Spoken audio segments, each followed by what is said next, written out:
वजह से नाराजगी जो है वो देखने को मिल रही है। जिस वर्ग को साधने की कोशिश में नेता घर घर पहुंच रहे हैं, अगर वो वर्ग ही ना साध पाए तो फिर ऐसे जनसंपर्क का क्या फायदा। बहुत दूरी से पानी लाते हैं यहाँ के लोग, ये भी एक बड़ी वजह है जिसकी वजह से बहिष्कार देखने को मिला है।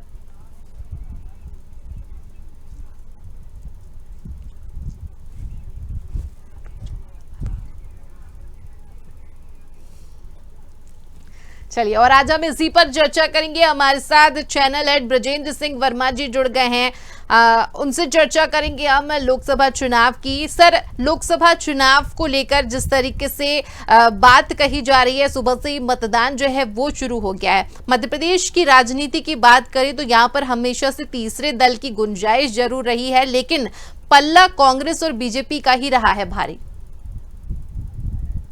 यहाँ पर मध्य प्रदेश में विशेषकर दोनों पार्टियां ही चुनाव लड़ती हैं। तीसरी या चौथी कोई पार्टी आती है तो वो केवल वोट काटने का काम करती है। कभी कभी आम आदमी पार्टी भी जैसा अभी आ गई है तो वो भी कांग्रेस के वोट काटती है, और बसपा भी आती है, सपा भी आती है, तो वो सब ये पार्टियां मिलकर के अभी तक कांग्रेस के वोट काटती आई है। मगर इस चुनाव में क्या हुआ है, त्रिकोणीय या चतुर्कोणीय मुकाबला ना होकर ये अब दोनों पार्टियों में आमने सामने की लड़ाई हो गई है जी। क्योंकि समाजवादी पार्टी ने कांग्रेस के साथ गठबंधन कर लिया है और आपने भी कांग्रेस के साथ गठबंधन कर लिया है, तो इसमें मुकाबला और भी दिलचस्प हो गया है क्योंकि जो वोट कांग्रेस के कटने वाले थे इस बार कटेंगे नहीं। आम आदमी पार्टी को कहें तो या समाजवादी पार्टी को कहें तो कांग्रेस ने कुछ सीटें उनके छोड़ रखी हैं जो वो एक्सक्लूसिवली समाजवादी पार्टी और आम आदमी पार्टी चुनाव उसके ऊपर लड़ती है जी। अब रहा सवाल, बीजेपी और कांग्रेस दोनों बिल्कुल 1-to-1 फाइट है। इसको देखा जाए तो धरातल के ऊपर काम का जो ढिंडोरा पीटा जा रहा है जी। गाँव में, खेतों में, खलिहानों में किसान बहुत परेशान है। पानी की व्यवस्था नहीं है। 4-4 किलोमीटर 5-5 किलोमीटर दूर से लोग साइकिल के ऊपर या मोटरसाइकिल के ऊपर कनिस्टर या कुछ डिब्बे भर करके पानी लेके आते हैं। गांव में पानी की सुविधाएं नहीं है और यहाँ पर जो बुनियादी सुविधाएं हैं उनको छोड़ करके तमाम विकास की बातें की जा रही है और विशेषकर भाजपा राम के नाम पर वोट मांग रही है।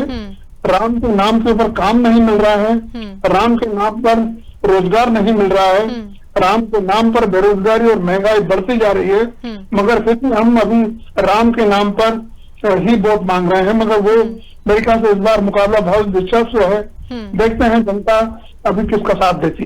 बिल्कुल, जिस तरीके से सर आपने यहाँ पर जो मुद्दा उठाया है उसी मुद्दे को आगे बढ़ाना मैं यहाँ पर चाहूंगी। शहडोल की जिस तरीके से अभी हम बात कर रहे थे, अभी आपने चर्चा की थी कि पानी लोगों तक नहीं पहुंच रहा है। लोगों के कई तरीके के बयान भी सामने आए। अगर शहडोल की बात करें तो वहां पर सीधे तौर पर मतदान का बहिष्कार भी किया गया है। जनता का साफ कहना है कि हमारे पास पीने के लिए पानी नहीं है, हम अगर बीमार होते हैं तो स्वास्थ्य सुविधा हमारे पास नहीं है, अस्पताल जाने के लिए सड़क व्यवस्था नहीं है। ऐसे में इन सभी मुद्दों को लेकर जब हमारे पास सरकार की योजनाएं नहीं पहुंच पा रही है तो फिर ऐसी स्थिति में हम क्यों मतदान करें। और ये सवाल जनता का बिल्कुल सही भी है। हाँ, ये बिल्कुल सही है। हमने भी अभी क्षेत्रों में भ्रमण किया है।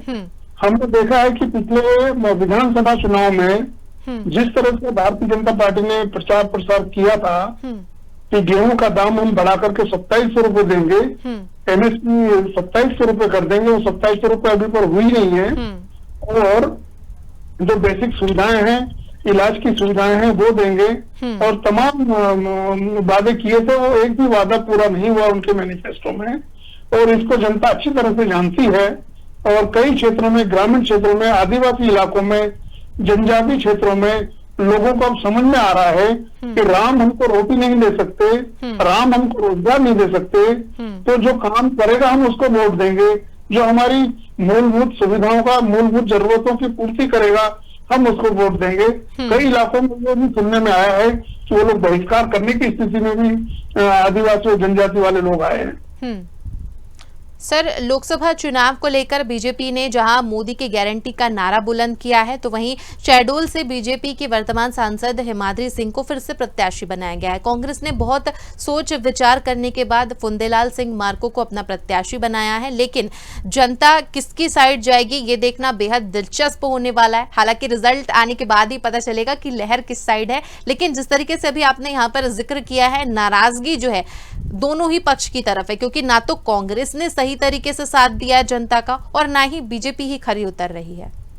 बिल्कुल आयुषी, जहाँ तक मोदी जी की गारंटी की बात है, अब वो गारंटी कई कई क्षेत्रों में एक मखौल बनती जा रही है। 2014 में भी उन्होंने कुछ गारंटियां दी थी, वोट मांगने के बाद, सरकार बनाने के बाद वो गारंटियां भूल जाते हैं। 2019 में भी कुछ गारंटियां दी थी उन्होंने, वो बच्चा गांव का बच्चा भी जानता है कि मोदी जी की गारंटी मतलब वोट के बाद वो गारंटी नहीं रहती है जी। तो वो मोदी जी की गारंटी कितने वोट खींच करके ले आती है ये तो 4 जून को पता चलेगा। मगर अब जनता ये समझने लगी है कि मोदी जी भाषण बहुत अच्छा देते हैं, मोदी जी गारंटी के रूप में बहुत अच्छा चुनाव प्रचार प्रसार करते हैं, मगर वो गारंटियां धरातल के ऊपर पूरी होती भी नहीं दिखती, ऐसा जनता का कहना है। बिल्कुल, और ये जुमलों वाली जो बात सर आपने यहाँ पर कही है, जुमले कितने सही साबित होंगे ये तो खैर आने वाला वक्त ही बताएगा। लेकिन इस चर्चा के लिए हमारे साथ बने हुए थे ब्रजेंद्र सिंह जी, जो कि चैनल हेड हैं, और बहुत ही सही शब्दों में उन्होंने हमें समझाने की कोशिश की कि इस बार चुनाव